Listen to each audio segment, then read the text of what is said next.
All right, I'm going to go ahead and officially kick off our webinar this morning. Please continue to use that chat function as we get started. But welcome everyone to our Survive and Thrive webinar series.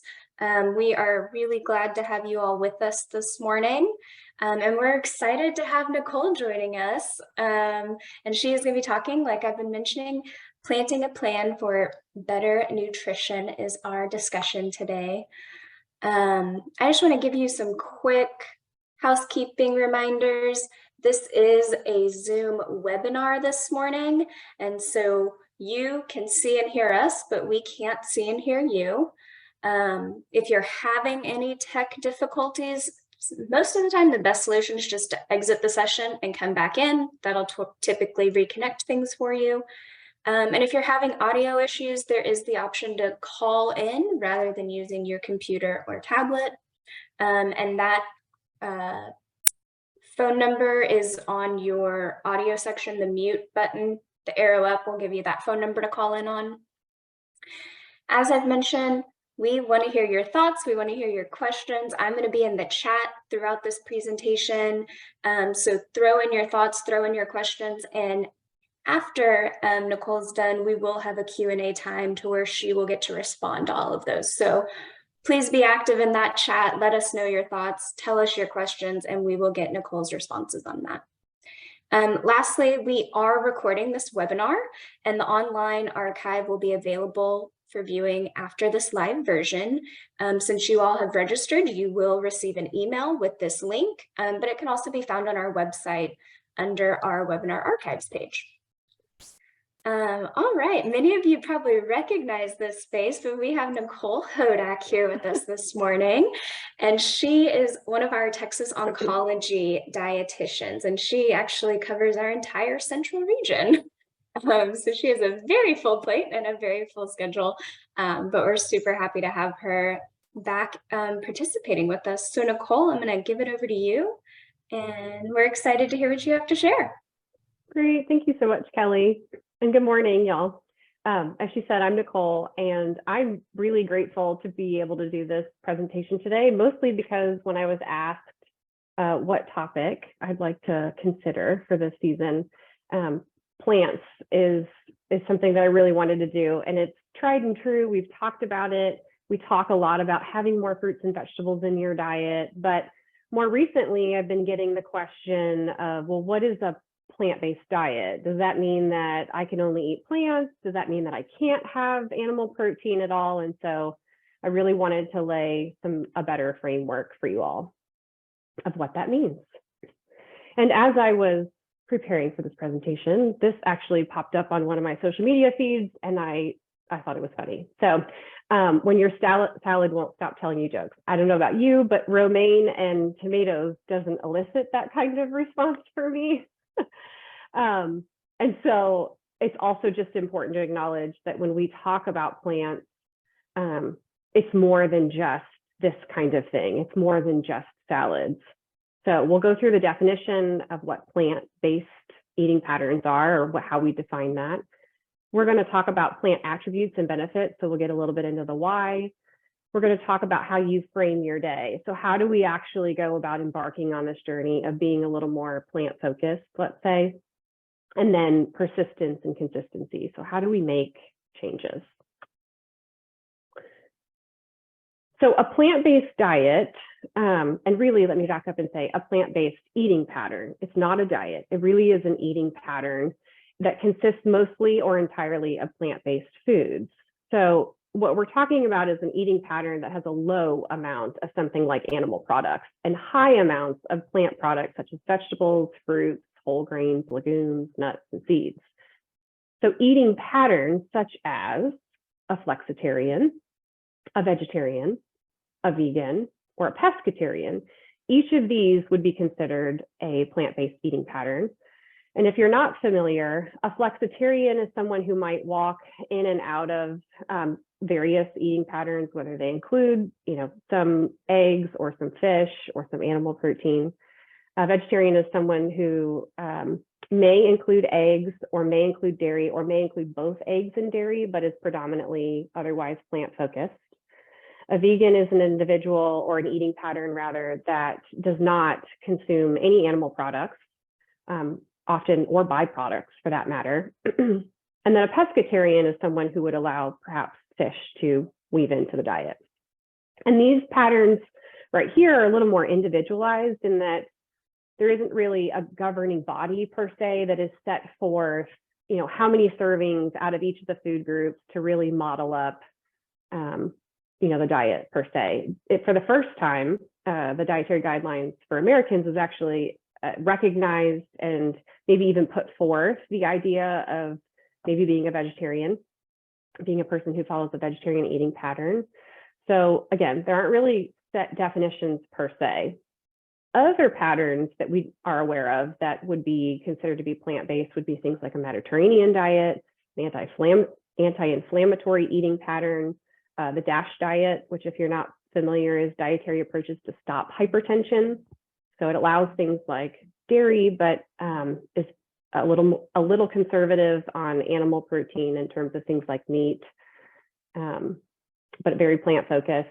The My Plate method, which the dietary guidelines for American and the My Plate, they talk to one another. These are our government public kind of guidelines that have been put forth as far as how to recommend how we should eat. So if you're familiar with the old food pyramids, that's done and away with. We're really more in a plate pattern. So we're dividing the plate up. And then there's the New American Plate, which the New American Plate is the American Institute for Cancer Research plate. So it takes the guidelines that we have for prevention, but are also recommended in survivorship and puts those into a plate model. So that way, when you're looking at your plate, you can rather generally make an assessment of how you're balancing your meals. And so the cancer dietitian, Julie Lanford, she actually stacked up all of these diet patterns, if you will, which is really helpful here. And so you can see that these diet patterns are really plant-based. So they're predominantly at every meal throughout your day, every day of the week, we have lots of plants coming in the day. And the New American Plate is also in here. You can see, so it's just a general 2/3 of a plate. We don't actually have, let's say, cup guidelines or recommendations. And then you can see from there, things change a little bit. So across one pattern or another, you might see that we have fish that's like 2 times a week, maybe it's 6 to 18 ounces a week. It's pretty generous in terms of the anti-inflammatory pattern. And then rather generally, we might lump fish and meat together in something like a DASH pattern and say 6 ounces or less per day. And then when we come to the dairy group, again, the American Institute for Cancer Research makes no recommendation here in terms of dairy foods. And so you might be on a daily to weekly kind of pattern or somewhere between 2 and 3 cups per day. And then we look at something like our sweets. Unanimously, we're trying to do that less often. And then our fats and oils are really included in the day. It's worth mentioning we are not in a low fat intake kind of era, if you will. We're really focused on the inclusion of things like mono and polyunsaturated fats. We're very invested in trying to keep saturated fat down and out of the diet. So the recommendations that we uphold would be the American Institute for Cancer Research recommendations and survivorship, which today our focus really is that line there that I've highlighted, which is eat a diet that's rich in fruits, vegetables, whole grains, and pulses. Rather consistently across the literature, we see that plants are recommended, whole grains are recommended, pulses like beans and lentils are recommended. So we really do want to uphold that, and that's where this plant-based focus comes from. The American Society for Clinical Oncology, last year put out a true guideline in terms of survivorship for physical activity. So can't say enough about that part of the guideline for the American Institute for Cancer Research. So we do want 150 minutes per week of physical activity. Again, we want that diet that's rich in plants. And then the rest of our guidelines are really, if you're eating a diet that's rich in plants, also consider being cautious about this group of foods. So we want to limit the consumption of fast foods and other processed foods that are high in fat, starches, or sugars. So things that have been boxed, bagged, canned, dressed up to maybe look like it's healthy. I tend to think of things like, you know, a chip that's been made out of a bunch of vegetables, or juices, for example, like vegetable juices that have a lot of sugar that's been added to them. Granola bars can sometimes really be just chocked full of a lot of sugar. Sometimes it's the second, if not the first ingredient. So we want to try and be conservative with things that have a lot of additives to them. Our manufacturers like to put things that are palatable in their products. And then we want to limit our consumption of red and processed meat. So this is where the American Institute for Cancer Research actually puts an ounce guideline forth for red meat in particular, and it's 12 to 18 ounces per week. So when we're consuming animal protein, we really want to consume that in about a 3-ounce portion, which is about a deck of cards or the palm of your hand. And so that would mean that a person could have beef, pork, or lamb, the definition of red meat, somewhere between 4 and 6 days a week, reasonably, according to the American Institute for Cancer Research. So they actually do give a guideline for that. It really is in the interest of mitigating risk for colorectal cancer, as well as gastric cancer, and there's also some concern with things like breast cancer. We also want to limit our consumption of sugar-sweetened drinks. Notice that this doesn't necessarily say sugar or refined sugars necessarily, but the reason for that is because we know the United States is actually where we just, the sugar meter, if you want to call it that, just really climbs. We exceed what we consider to be the 25 grams or less a day for women, according to the American Heart Association for added sugar, or 36 for men. We exceed that often in a sugar-sweetened beverage all by itself. So the guideline really is focused on trying to just, if we could just table those, set those aside, we'd maybe be in a better space in terms of added sugars or refined sugars in the diet.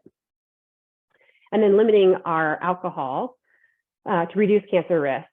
So the dietary guidelines for Americans suggest that we want to be moderate in our consumption, 1 drink a day for women, 2 for men.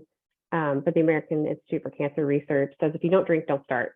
And if you do, keep it amongst those guidelines, so to be conservative. And then lastly, the supplements for cancer prevention. So those are our guidelines on how we're modeling foods, how we're choosing foods. But then comes, the big question of how much, and we'll get into that a little bit later. So we've long heard that you should have vegetables in your day and in your diet. And for a variety of reasons. First and foremost, we know about the fiber and the micronutrients. So those foods tend to come with other vitamins and minerals that are necessary for our well-being. They come with essential vitamins and minerals, things that allow us to make cells, that allow us to build up our blood cells, for example, and also do a variety of some of the other things that are listed under phytonutrients as well. But also improve digestion. So fiber is important to help us eliminate waste, but also it aids in nutrient absorption by supporting a healthy microbiome. So when you have fiber, you're feeding some of the microbes in your gut that are breaking down that fiber, because we don't.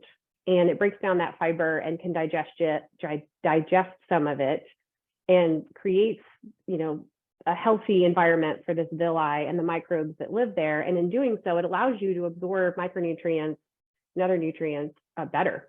So it's actually a good thing. And we also see that fiber can actually protect against disease by improving things like insulin sensitivity, lowering cholesterol, improved blood pressure, and risks associated with cancer.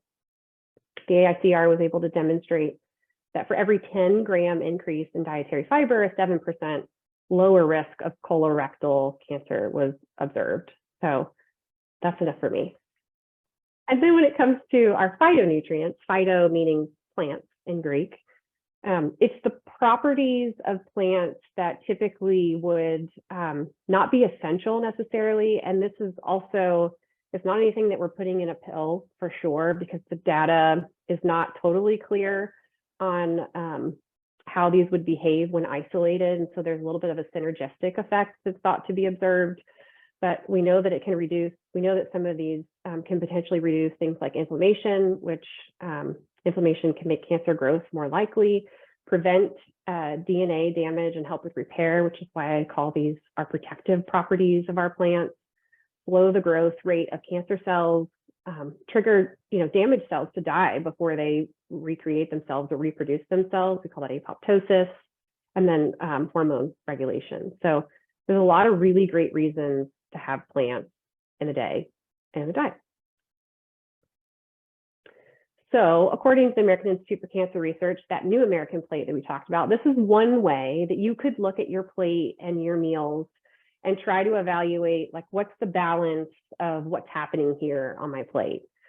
And so they recommend that we have 1/3 or less of your plate coming from animal protein.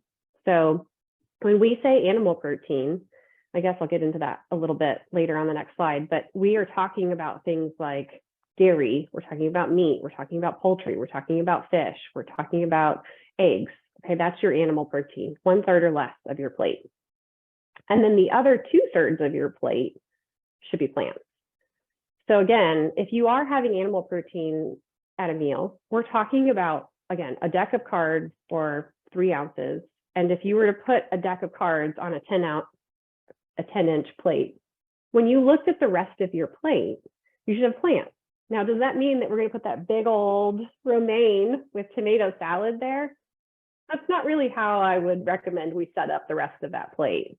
What I would recommend is that we consider all the plants.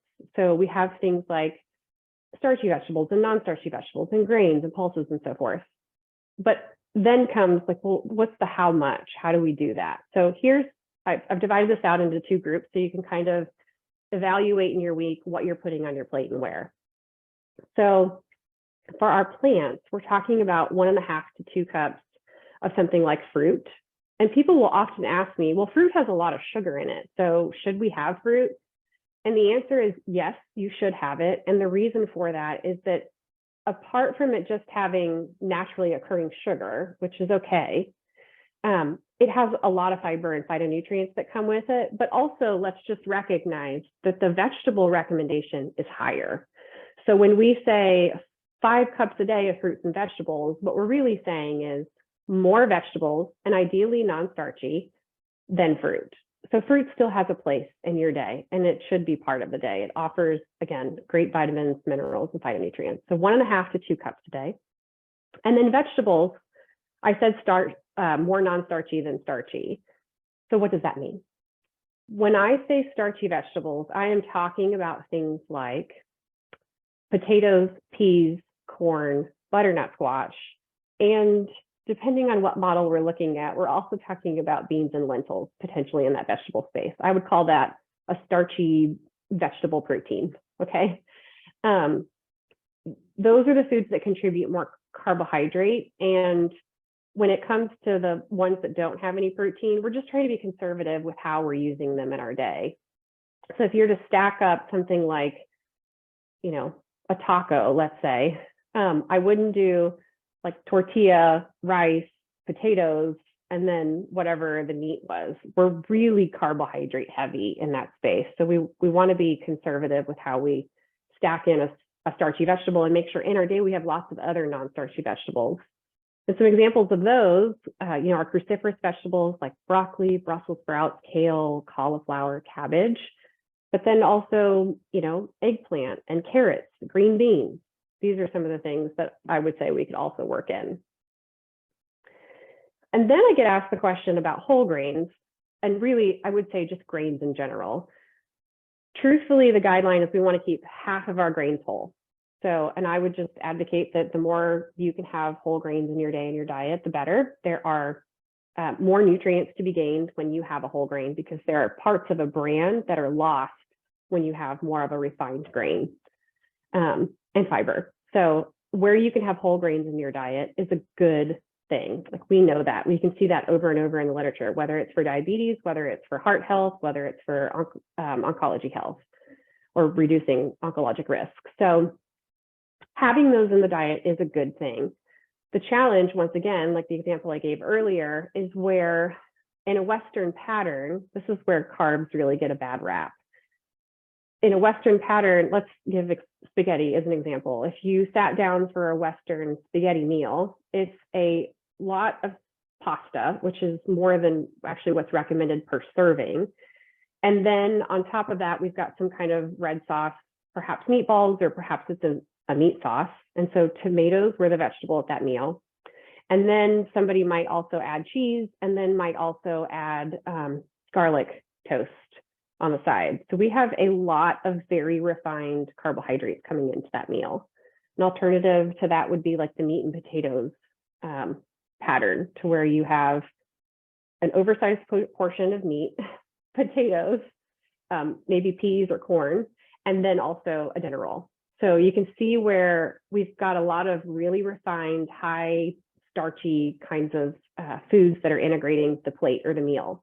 So we're just trying to redistribute the portions that you get. So even when I say 6 servings, that sounds like a lot, but when you consider that something like a slice of bread is a serving, or you consider ideally whole wheat bread, and when you consider something like brown rice, 1/3 to 1/2 of a cup is considered a serving, or pasta, same thing, 1/3 of a cup of pasta is considered a serving. That's a pretty small amount if you actually measured that out. And so to round out that meal, 6 servings doesn't actually end up over providing the amount of carbohydrates that we would want in that meal. And then when it comes to pulses, those protein vegetables, we're talking about lentils, we're talking about beans here. And so generally 2 to 4 servings, or about 1 to 2 cups is what we would say in a day. And then for nuts, the guideline is about 5 ounces a week, okay? And at 5 ounces a week, about an ounce a day is what I put here. And what I would say on all of these, particularly something like the pulses and the nuts in particular, is that if you are allowing some animal protein into your day and into your meals, you could be a little more conservative. So maybe more on the 1 cup, or sometimes not having nuts in your day or your diet. But if you aren't allowing some of these animal foods to come into your day and your diet in terms of protein, I would allow a little more of those to come in, because they're going to help to fill the calorie gap and also the protein gap. The animal protein pieces that we have here when we talk about meat and poultry, so we say up to 6 ounces a day. If you like meat, you can still continue to do so. But again, it's like what I was talking about earlier. It's where we're trying to be a little more conservative. We're shifting the focus from I ordered beef and chicken and fish, and now what am I going to prepare with it? Trying to shift the focus to where you are focused on your plants that you're going to provide for the meal. And then there's a small provision, like the 3 ounces, for example, of animal protein to come into play. Fish, we would advocate for 2 to 3 times a week. So there's a lot of benefits there in terms of the type of fat that a fatty fish would provide. Omega-3 fatty acids, EPA and DHA. So something like salmon would be a good example there. And then dairy, up to 3 servings per day. So there are some treatments that can really, pose a challenge in terms of bone density. And so we want calcium provision from dairy products because it's so bioavailable, and you can get it in other places. So a protein plant-based alternative would be things like soy milk, rice milk, oat milk. Those ones have a little more plant-based protein, but something like an almond milk would provide the calcium, but not necessarily the protein. So again, it just kind of depends on how you're going to use it in your day. But if you like cow's milk, what is important is that we are in a low-fat space. And that is not because, like I was talking about earlier, we are not in the era of keeping our day and diet really low fat. It is because of the amount of saturated fat that can come into dairy products. And saturated fat, we know pretty universally, is not great for our health. So in terms of dairy products, when I say low fat, I'm not talking about the reduced fat. I'm certainly not talking about whole fat. We are really talking about non-fat or skim, so 1% milk fat, when we talk about dairy products. And then eggs. Boy, I can remember when I started actually as a diet tech, even years and years ago, 2006, when I had to have that conversation about eggs. You can only have 2 eggs per week. But we know now that dietary cholesterol does not influence serum cholesterol. And so if you enjoy eggs, eggs are considered to be a lean protein, and they certainly fit in a diet pattern. But again, we want to keep our animal protein to 1/3 of our plate or less. So how does that all play out in terms of a meal? Of a menu or a day? And so I've pulled all of those guideline recommendations and put them into spaces, and you could do the same thing. Like if you are a person that just can't get their mind around vegetables in a breakfast space, that's okay. Let that be a space for your fruit. But so I mapped these out to where I took those servings and put them through these various meals and snack patterns. And this would come out to be about an 1,800 calorie day. So for breakfast, as an example of what this might look like, it might be a poached egg over a whole grain English muffin, and then adding in things like sun-dried tomatoes, a cup of sauteed spinach, and then some basil, and then berries and yogurt on the side as part of the fruit and the dairy provision. As far as the snack, something like hummus and carrots and bell peppers to dip in rather than hummus and pita. So using those whole grains somewhere else. So you could do carrots and bell peppers to dip with. And then for lunch, I used something like a grain bowl. So I've talked about Buddha bowls before. We've built them, we've served them if you've had the pleasure of enjoying them.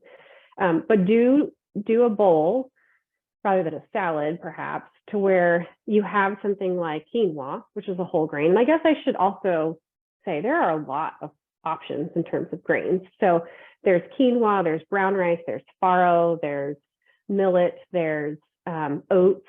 So there's brown rice. Did I say that already? Where you have a good variety in your day, that's great to have as part of your whole grain options instead of just bread. Or wheat products, like whole wheat products. So we built this bowl with a quinoa, sweet potato, which is a starchy vegetable, but we did both of those. The quinoa is high in protein, added in some edamame for a little more protein, but also part of the vegetable provision, kale, cabbage, and then avocado for some healthy fat, and then a tahini dressing. So this is entirely plant-based lunch. And also with this, I would say, you can see how we have some animal protein in this diet. It's still very plant-based, but there's a meal in this day where there isn't any animal protein. And for those of you that might be balancing other people in the home too, pick the meal where you don't necessarily have to maybe prepare a meal for others, or you're not being held to someone else's menu per se.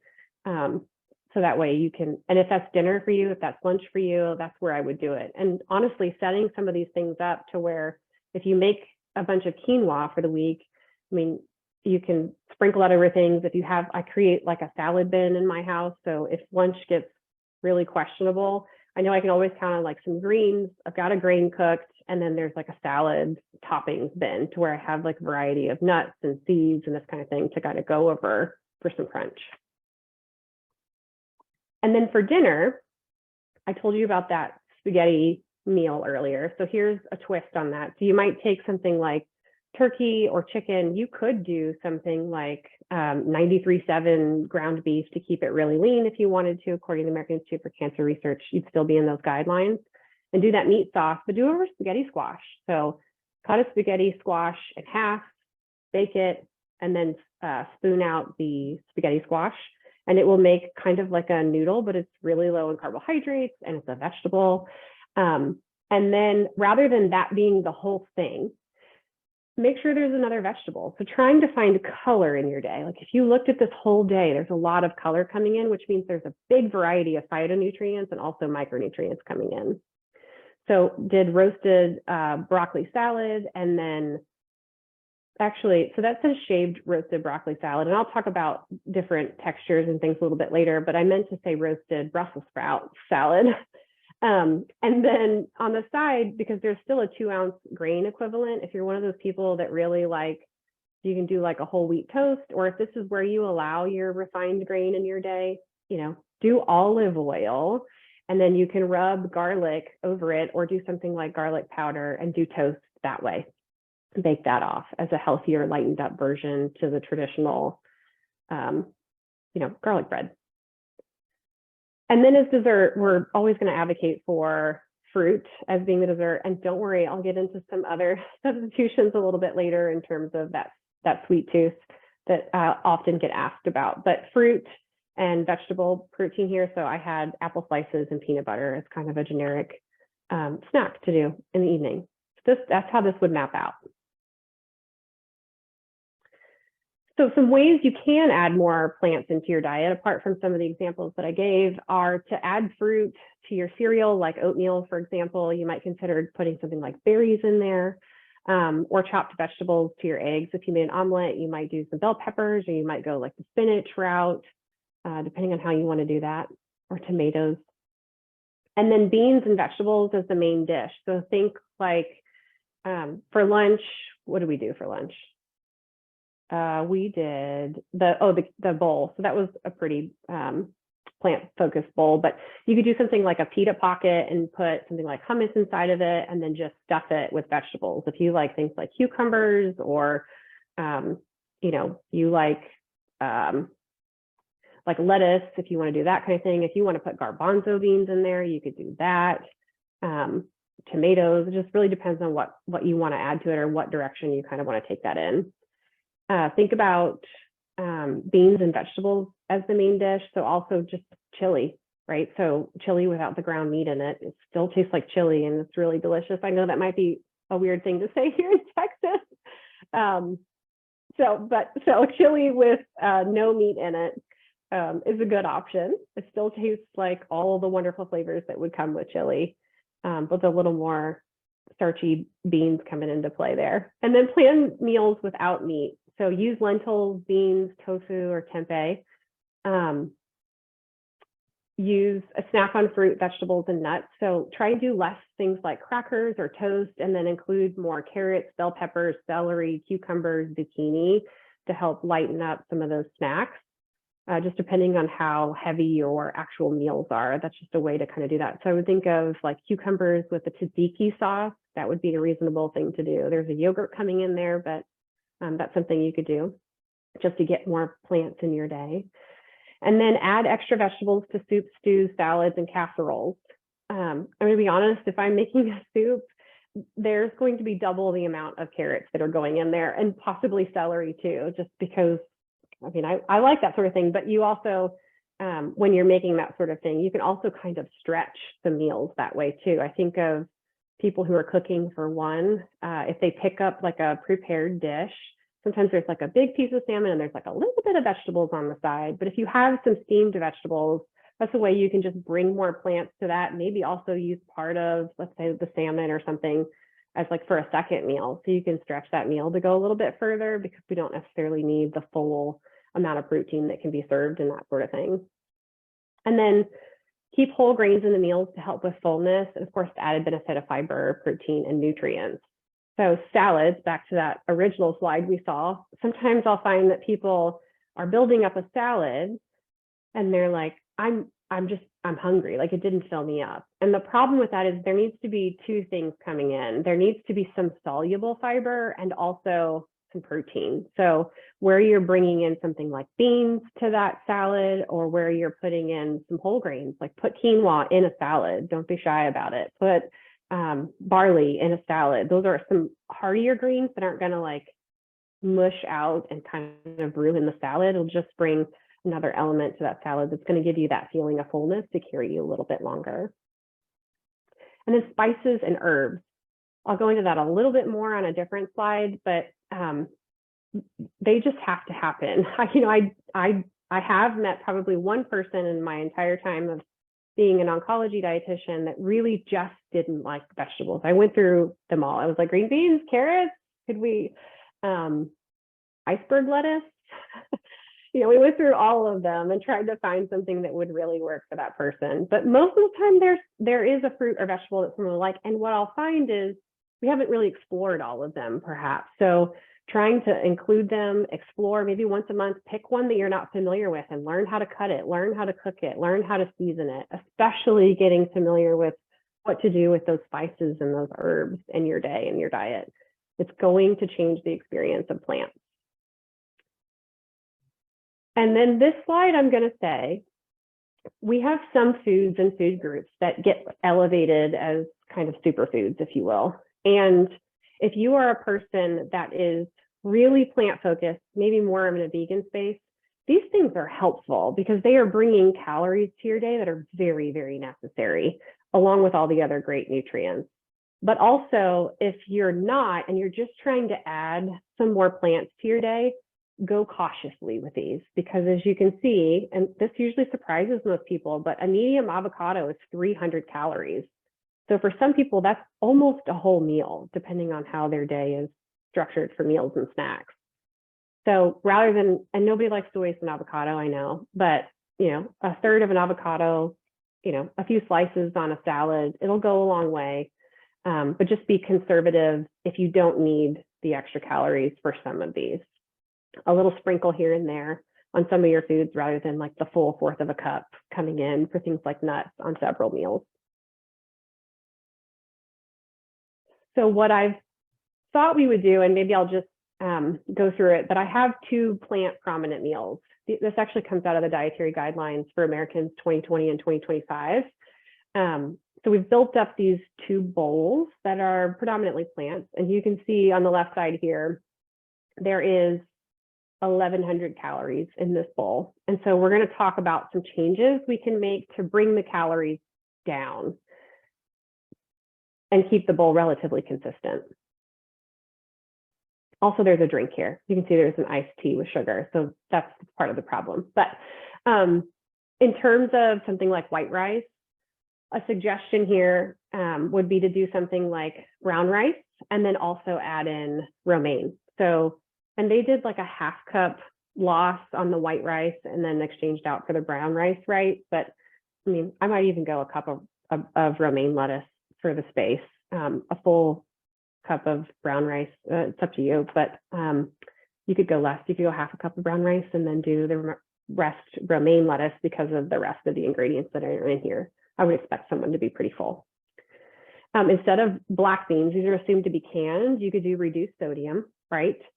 And with something like black beans, you might consider also just soaking beans. Like I was talking about, having some ingredients that are just on hand and ready to go for the week that you can be versatile with. So building up some, corn tortilla, black bean, you could like puree black beans and put taco sauce in it and put that on, you do tostadas if you wanted. Anyway, if you did that kind of thing, if you made up your own, that would actually cut down on the sodium that comes in some of our canned varieties. Or choose those that are reduced sodium. And then chicken with sauce, rather than a sauce, just have grilled chicken with a rub. So you could ask them to hold the sauce if you were out. If you were doing it, I would recommend doing something like a rub instead. There aren't any grilled vegetables, so add some. And then guacamole, again, we talked about avocados a little bit earlier. ½ cup of guacamole, it's going to bring a number of calories. So just do slices of avocado, no guacamole. And then in terms of the jarred salsa, I would typically consider this a reasonable add, but understanding that jarred salsa does have a lot of salt added to it, as well as sugar, because they put sugar in everything that's manufactured. Opt for some pico de gallo. It's fresher. It's just like fresh tomatoes, onions, cilantro that's mixed up, lime juice. And then instead of sour cream in this space, you could opt to do no sour cream. Or if it was me building a bowl in the home, I would take perhaps, so no sour cream would certainly be more plant focused, okay? But if you were allowing some dairy in your day and were looking to put dairy in your day, I would take no fat Greek yogurt, shave some garlic in there, a little bit of lime juice, put some cilantro in there, and that would make like a nice little crema that you could then maybe put over your bowl instead. For the cheese, a third of a cup, certainly moving towards less cheese. And then also, and they use the same amount of cheese, but I would do a little less cheese than a third of a cup. And then also consider doing a really sharp cheddar. It'll require less to carry the flavor of the cheddar, sharp reduced fat cheddar cheese. And then for the jalapeno, this is a fresh jalapeno with 5 slices. Wouldn't do anything. And then for iced tea with sugar, we're going to go iced tea, no sugar. And for the reasons of that, when we talk about something like our beverages, when I was talking earlier, it cuts down on calories for one thing and for another. We just don't want that refined sugar in there. So if you're out, you're an iced tea drinker, consider going half and half. So asking for regular and sweetened to work your way back. If you're doing in the home, go 75-25, and then work your way down to 50-50, and then 25-75. So that way you're just walking the added sugar back in your beverages. It can be unlearned. It can. And so this is what that bowl would look like to be a little more nutrient dense. And so plants, I would say, are anything but boring, but it really does depend on your experience with them and how you prepare them. So a vegetable medley that just like came out of the freezer, if you enjoy that, that's great. Please keep doing that. But also, I find that to be really bland and sometimes boring. So and I meet people that do feel the same way. So just consider seasoning your plants. Brown rice is not most people's favorite grain to cook with, but also we need to cook with it a little differently. So you might consider using something like a vegetable stock or cooking in coconut milk. And then not just grains, but grains and other vegetables. Use herbs like cilantro and basil and parsley and lime and lemon and rosemary to dress those things up. There are a myriad of plant-focused recipe blogs that are out there anymore. Even the American Cancer Society has a cookbook through treatment that has very plant-focused and has lots of really great recipes in it. So consider exploring those as you move forward. Bring an interesting crunch. So add some shaved nuts to something like asparagus that you're going to roast, or make some homemade brittle. Over the season, I made a kale salad, which can be a little for some people, but if you add something, bring an interesting element, it actually makes it pretty enjoyable. So I took pumpkin seeds, cinnamon, cayenne, and some sugar, and put that over it, and then broke off, 1 or 2 pieces to put in that dish, and it brought a little bit of spice, it brought a little bit of crunch, there's a little bit of sweetness there. It just made for a better experience. And then make your own dressing. So manufacturers like to put sugar in everything: ketchup, tomato sauce, yogurts, baked Lay's potato chips. So take that control back by preparing some of your own foods, or choosing that which doesn't have any, and then you could sweeten that food with something like honey or maple or sugar. I mean, they're all added sugar. And when you do, you'll often find you put less than the manufacturers do. So make your own dressings. Do something like, I just did it yesterday. I was in a pinch for lunch, and I just ran in there and made, maybe like a quarter a cup of oil, olive oil, extra virgin olive oil. And then I did half of a lemon, and then I just put like salt, pepper, and then I grated or shaved, crunched, mashed, minced, there we go, minced some garlic into that dressing and just shook it in a mason jar. Done. And now it's there for me for 3 days. So make your own dressings. And the more you play with them, the more exciting they can be. And don't forget to put dressings over things like that grain bowl, like we talked about. So a tahini dressing, using things like nutritional yeast, they can bring other flavors. Like you can get a cheesy experience without ever using cheese with something like nutritional yeast. And then cut your vegetables differently and cook them differently.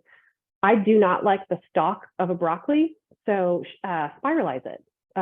Shave it, cut it differently, and then incorporate it back into the dish. And you actually might find that it's sometimes when you present things differently, you'll appreciate or experience them differently. So roast things. I've seen people grilling things like romaine. I haven't done it, but it's apparently really delicious. That's a way you can build up a salad. And then how to satisfy a sweet tooth. I realize that this is not milk chocolate. It's not, but it might stand in for someone who's really trying to move or forge ahead and having more nutrient dense foods in their day and in their diet, with a bit like an element of some of those things. So a lot of times this will cut back on the amount of added sugar. I even have a piece of dark chocolate in here. It's not unreasonable to have a piece of dark chocolate, but we do really want it to be dark chocolate. So whipped ricotta is something that can be great in terms of, or yogurt for that matter. So and consider when you're flavoring these things, add in elements that would traditionally come in some foods that might be considered more of the sweets category, like cakes, cookies, pies, that sort of thing. Things like lemon zest, vanilla, cinnamon can sometimes give us, again, that experience of a sweeter food, and we didn't realize that we're really missing the sweetness necessarily, especially as you're walking back beverages like crafted beverage at Starbucks. Walk the sweetness back, but keep the other flavoring elements, and you might find that it gives an exciting experience. And then you can make brownies out of black beans, far more nutrients to them. Is it necessarily less calories per se? It depends. It depends on how it's made. It depends on if you're using a substitute or if you're using regular sugar. But you're adding more nutrients, you're making a healthful substitution. Same is true for things like using avocados and like a chocolate mousse, or applesauce in place of oil. These are some of the things that you can do. And then I put nut butter stuffed question mark with the dates. You can add dates to sweeten things. Dates can be a lot of calories. If you need more calories, stuff them with nut butter. It's another plant and it can be helpful. So it's important that as we work towards healthier lifestyles, we really focus our attention to only one or two areas of improvement at a time. And motivation can be fleeting. So if we bite off a task that's not really, or if we bite off a task that is taking over our lives, it's really not that sustainable. So if you bite off a smaller piece at a time, it's not that uncomfortable. We can adopt it as a habit and then continue to build from there. So you really want to look at where your motivation is. You'll be most likely to be successful with it. And then, identify what your why is. I tell folks, like, put Post-it notes in areas that are going to encourage you to make the decisions that you want to make, but so that way you're not kind of like in this habit autopilot space where you just do something and then have guilt or things associated with that later. I talk about like a 2 p.m. pick-me-up kind of beverage. Folks will have that as part of their day, and you've got to put a roadblock in the way. Otherwise, you're just going to perseverate on the thought of like, ooh, I really just, that diet Dr. Pepper really sounds, or regular Dr. Pepper or whatever it is, sounds ideal right now. You have to put something in the way. So it's got to be like a puzzle. Maybe you take a walk instead. Maybe you find a different beverage that you're kind of excited about and try to keep something different in its place.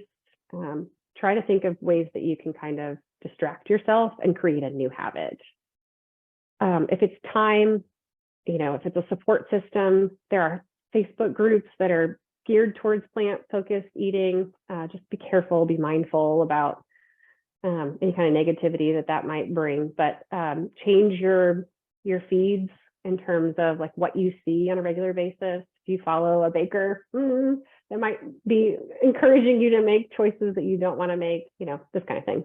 And then set very smart goals. So get smart about your goals. We want them to be specific. So they should really be geared towards that motivation. What's the objective? Like, what are we after here? Are we after more energy in your day? Are we after just like longevity, disease risk mitigation? Are we after, having more muscle mass, being stronger? Make sure your goals really are getting at that in terms of what you're geared towards. Make them measurable, make them achievable. So rather than coming out of here and being like, 7 days a week, I'm going to have 5 cups of fruits and vegetables every single day for the rest of this month. I mean, if you can, and that feels attainable and achievable to you, that's great. But if that feels lofty, start with, like I said earlier, maybe you just incorporate one vegetable a month that's new to you that you are going to experiment with and try to find something that you like. Or maybe it's that 3 days a week, I'm going to add 1 extra vegetable at my lunch every day and for the next month. And that's the time-bound piece. So making sure that you have kind of an endpoint so you can check back in. It's so important that we're checking back in with this kind of thing, because if we don't, just kind of, and then August comes and then, oh yeah, I remember last year I in January I did that thing, or I said I was going to do that goal, and it didn't happen. So try to set time-bound emphasis so that way you can check back in and then reward yourself. So that part is so important, and try to do it with things that are not food related. So, go back to that drawing board if you need to change some things, but if you did it, reward yourself and adopt another goal or level up or advance that goal. Some rewards I would think about are going on a relaxing walk, watching the sunrise or sunset, buying yourself some flowers, making time to read a book, taking a bath. So those are all some things that you could consider doing. And please know that if, actually, I'll tell you this on the next slide. So in review, we want you to consider being more plant focused. That is tried and true. No matter which diet or eating pattern rather that we have, plants are prominent and they're promising. We want you to have a plan and try to keep it interesting. So some people will say to me like, oh, I don't really like asparagus, but I guess I could eat it. No. I don't want you choking down things because it's good for you. We want to find a way to make it interesting and to make it purposeful, because that's how you're going to keep it. And then persistency. This both sounds awful, but is also true. This is a never-ending endurance run towards a healthier lifestyle. This should not be something, and you've heard me say this over and over again, where I keep saying diet, and then I say eating pattern. It's so important that we are trying to approach a lifestyle, because at the end of every diet, if we've learned nothing at all, there's an end to a diet oftentimes. When someone kind of achieves, let's say like the weight loss goal or a time point has cut, and then folks go back to what their pattern was before. So we really want to try and keep our focus on, no, this is every day. So that goes back to what we were talking about earlier. Like when you mess up at a meal, the day's not lost. You're going to eat again later. So try to include some plants. Try to keep focused on the lean protein and that sort of thing. So thank you. Nicole, that was so wonderful. I took so many notes and I have a lot on my desk of stickies. But I wrote down eating pattern, because I tend to be one of those people that I hear diet and I just roll my eyes because I'm like, okay, that's not going to be sustainable. But the eating pattern feels really approachable. So I like that terminology. But we did get some questions in the chat, so I'm going to go through while we have a few minutes left. If you think of another question or comment, throw it in the chat. I'm just going to start going down, so we'll get to as many as we can. Like it. All right, so we got asked, should soy milk or tofu be avoided for hormone-positive breast cancer? Or is there an amount that can be consumed that's acceptable or healthy? So no and yes to the second part. When it comes to soy products from foods, whether that's soybeans or soy milk, tofu, for example, up to 2 servings a day is actually thought to be protective. So if you enjoy it, you should feel good about including it. That is really where we are. We think, there are lots of studies that have been done. Some of the studies that have been done in Eastern cultures, up to 100 milligrams a day of isoflavones, which is where some of that has been conflated, is considered protective. So, and those servings, even in something like soy milk, it's like 19 maybe milligrams a day. So really small amounts that we're talking about in those foods. And again, they're thought to be protective. So if you enjoy them, you may have them. Awesome. I think this came in whenever we were talking about like sweet tea. Can stevia be used in place of sugar, or is it the same thing? It can be used in place of sugar. That would be a reasonable substitution.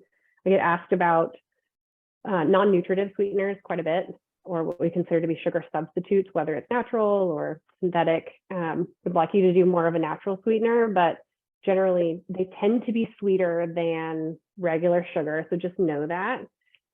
Because if we're trying to change the behavior a little bit, it might be hard in other areas to appreciate the same level of sweetness with something like sugar, and therefore you might be inclined to use more sugar, if that makes sense. So just be conservative in the way you use it. But yes, absolutely, as you're walking something backwards, use that. And then I would say walk that backwards as well.